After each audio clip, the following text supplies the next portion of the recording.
All right. Hello, everybody. So, as we get into the real research part of English 102, I wanted to take a minute or 15 to talk about the annotated bibliography. It can seem really tedious to do these. Some of you may have done something like an annotated bibliography in the past.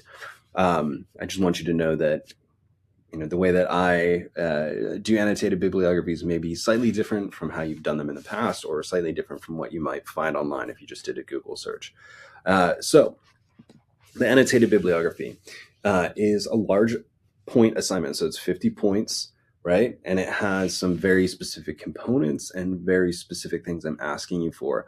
If you follow the directions, you should be fine. You should be well on your way to getting a good grade with this assignment, okay? And it's a good foundational assignment that will set you up for success later on in the quarter. So the components, right? So you're going to have the correct MLA citation for 5 peer-reviewed sources, right? So scholarly academic sources.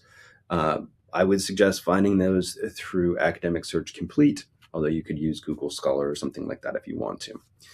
Then you're going to create a 100 to 150 word entry for each source. So it should be citation and then annotation, citation, then annotation. And in particular, you're going to answer 4 specific questions. What's the reliability of the source, including who the author is and what the publication is, right? If I said, I found this on TikTok, that's not very reliable.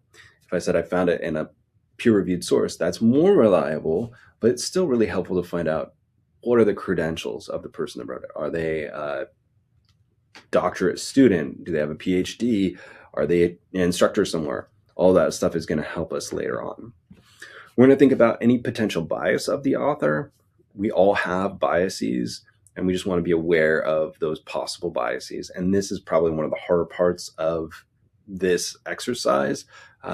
So what I really want to see is just you thinking about whether or not there's possible bias, rather than just saying there's no bias because this person's an expert.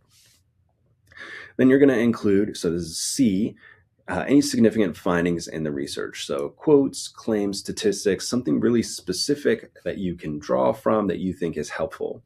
And then the last part, D, is how the information could be used in your essay, right?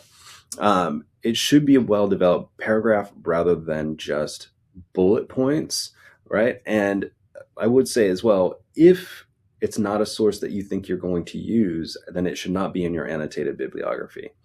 So things that students will lose points for are having sources that are not peer-reviewed sources, because those won't count for points, or having sources that they don't think they would use, which also will impact your points, right?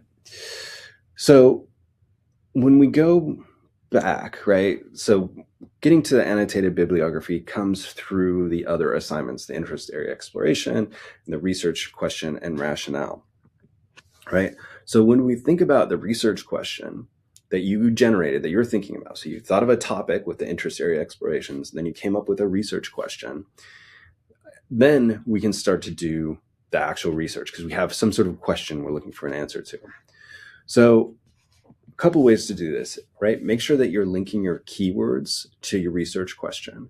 If you look at your research question, there should be 3 or 4 words in there that are kind of keywords that you can then use in Academic Search Complete or Google Scholar to find new sources. The more specific your question is, the more specific your keywords. But even if those keywords aren't working, you might come up with 3 or 4 synonyms or alternate words to search, right? So for example, AI using the term AI in a search engine will turn up some results. Using the term artificial intelligence will come up with different results. Using the term machine learning for AI is going to come up with different results, right? So playing around with those is going to actually help us find more results. And if you're stuck, emailing me or going to the library, those are probably your best first options, okay? And then as you research, you're going to adjust your question and adjust your research. So if I look at an example here, right? My research question is, how does digital communication influence writing skills? It's an okay research question. right? But I think I can revise this to make it stronger, right? How can I further focus it? Well, one way to do this is to think about a demographic, because the way that digital communication is going to influence my writing skills versus my daughter's writing skills is completely different, right? We come at this from different demographics. So, revised, right? How does social media influence the writing skills of Generation Z? So, I've also taken here and I've narrowed digital communication, which is broad, includes emails, text messages, and all of those things, Zoom, whatever. And I've narrowed it to just social media. Now I've got a much narrower topic that I can look at. And I can look at my keywords, right? Social media, writing skills, and Generation Z. That should give me a pretty good start for my research. Now, if I think about alternative keywords, I might use things like online communication and written communication and Zoomers or something like that. That's really going to help me. Alternatively, instead of Generation Z, I could say college students. That's also going to help me adjust and find new information. That's going to make it easier to write about because it's narrower. So using social media and writing skills in Academic Search Complete gave me 41 results. And if I look at these top results, right, because I did come up with 41 academic results, but I want to point out to you how these probably won't all work together. So social media use for English learning in Southeast Asia, that's very specific. Improving marketing students' writing skills using a one-page paper. Are emojis making us lazy? So number 3. Harnessing the power of social media in the classroom. And then, using writing to promote understanding in physical education. These are all related, but it's going to be hard to tie them together in a paper because they're kind of all over the place. So these are like the first 5. So for my annotated bib, I chose these 5. I could read them and think about them and maybe write annotations for them, but it's going to be really difficult for me to pull these together because they're looking at very different things. Social media in the classroom, social media for learning English, social media for physical education. Again, hopefully you can see that these are sort of broad topics that are connected loosely, but tying them together in an 8-page paper is going to be really, really tricky. Okay. The same thing that happens if I look on Google, right? Social media effects on communication, social media and its impact on communication. What is the impact of social media, right? So again, I've got a lot of different opportunities here if I'm just looking on Google.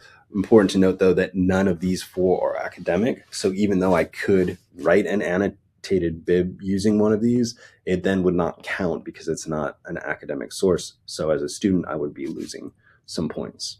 Okay, so I'm going to go ahead and wrap this video up here, and I'll do another video about kind of how to read these academic peer-reviewed scholarly sources to help you better understand how to approach your annotation. So there you go. I hope that helps, right? The annotations are here as a way for you to think about the reliability and usability of sources, right? Why do we trust the source and how can we use it? And that is going to go a long ways towards making your life easier as you get to the actual first draft of the paper.